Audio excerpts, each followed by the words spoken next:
In this video today, I'm going to show you how to dominate your competition as an insurance agent, and no one's going to want to go up against you and compete against you. I can guarantee that.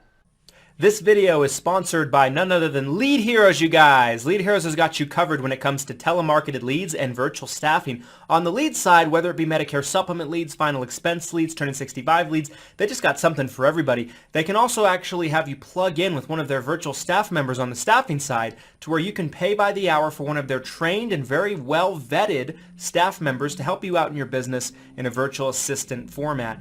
Just because you watch this video, they're going to give you 10% off any order you make on their website. Link to the site can be found down in the description, so go ahead and check them out. Okay, let's talk about domination for a second, okay? So what does domination mean to you? Because domination is not competing with your competitors out there, no pun intended, right? Domination is not playing the competition game. Domination is not playing pick-up ball. You score a point, I score a point, you hit a three-pointer, I hit a layup, you hit a three, I hit a three, you hit a layup, I hit a three, right? It's none of that stuff, right? It's not the back and forth. Domination is I beat you 25-0. I beat you 36-2 in our pickup game of basketball, right? So that is essentially what we're trying to go after with this intention in the game of domination, okay? So domination to me, as a salesperson, as a business owner, as an insurance agent, is going to mean a couple of different things.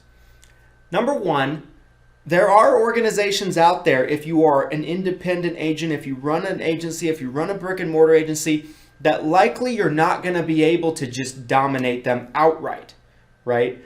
There's going to be companies like these massive behemoth call centers that you're just not going to be able to just body them, right, and dunk on them, right?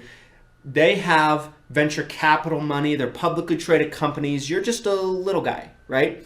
But you can dominate them in a certain way, in a certain specter. What I mean by that is in your local market, you can dominate them because the people that they're putting on the phone to help the people in your local market don't know your market by 5% of what you do, right? How many times have you worked with somebody that they're on a plan and you just think to yourself, man, how did they get on this plan, right? How did someone actually pick this plan for them and figure out it was actually a good fit for this individual, right?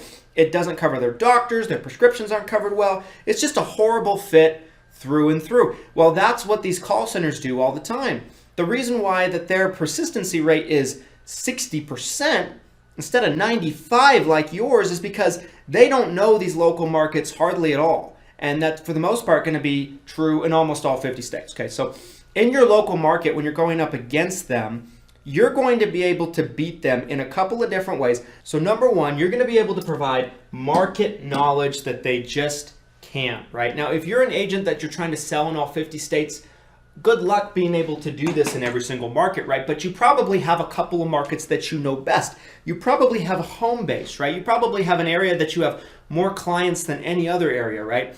So this is where this is actually going to really swing in your favor because the recommendations you're making are going to be based off of the experience and what you know about the market that they just can't, okay? So what your information provides is going to greatly exceed theirs. Not only that, you can be what's known as a true resource. What do I mean by a true resource?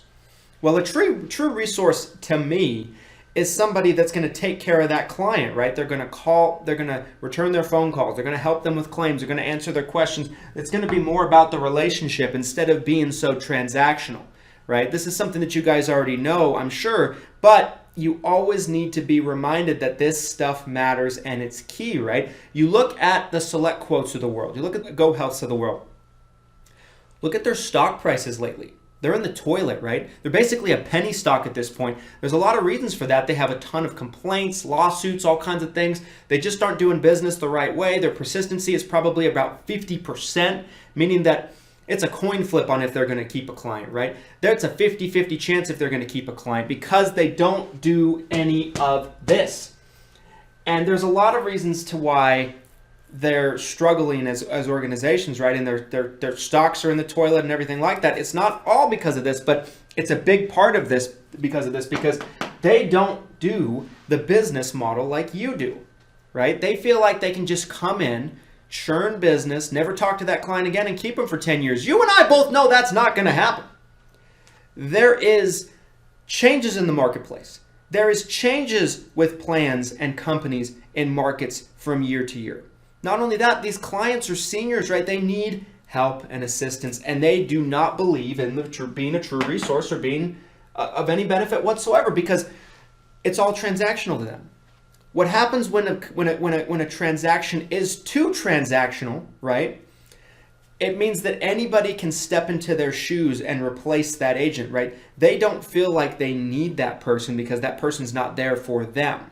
You're not going to have that problem, right? You can step into the shoes very easily, and there's no connection or emotional connection or relationship with that agent. And so they just don't have the equity in that person's mind. They're like, oh, some guy or girl signed me up for something once. I haven't talked to them in 3 years. This plan's been terrible. Let's go, let's roll, let's replace it with something better for me.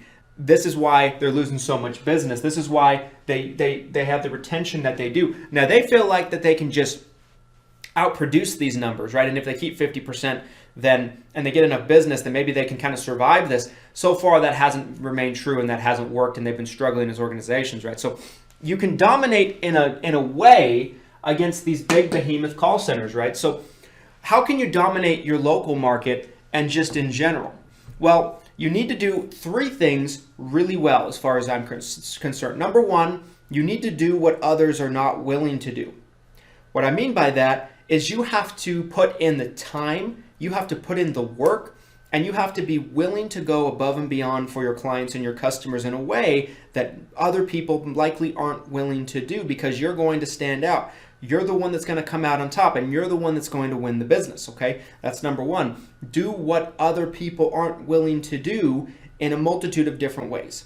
Number 2 is make sure that you are always putting the client's needs first. This might sound like a duh situation, might sound obvious, but you wouldn't believe how many people out there that are writing business based on which plan pays them more, or based on which plan is going to benefit them more than the client. If you're always taking your client's needs into consideration and you're doing a needs-based analysis, you're going to be the one that comes out on top of that business, okay?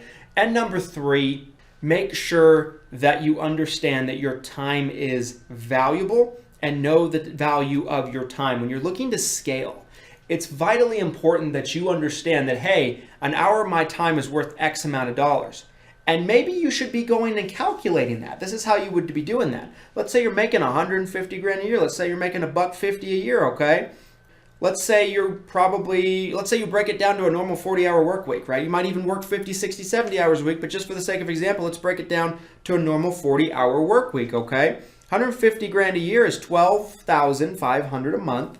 You break that down per week through $3,100 a week, and you break that down by a 40-hour work week. That means an hour of your time is worth $78. So for each hour you're wasting on non-income producing activities and not growing and touching more clients and having more conversations that could result in you getting a new client, means you're losing about $78 an hour. Okay, so that's a really tough pill to swallow. But when you have those thoughts, it allows you to go from 150 to 300 in a short amount of time. It allows you to go from 150 to 500 in a short amount of time. It allows you to go from 300 to 700 in a short amount of time.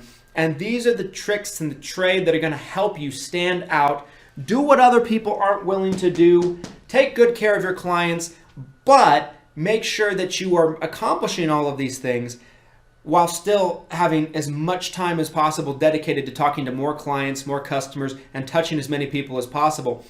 This obviously can't result in just manually picking up the phone and calling every single person one by one, right? You need automation. You need omnipresence, social media presence, all of these things, which of course is not enough time to cover everything in this video, but this might give you a tip to go on the right path, okay?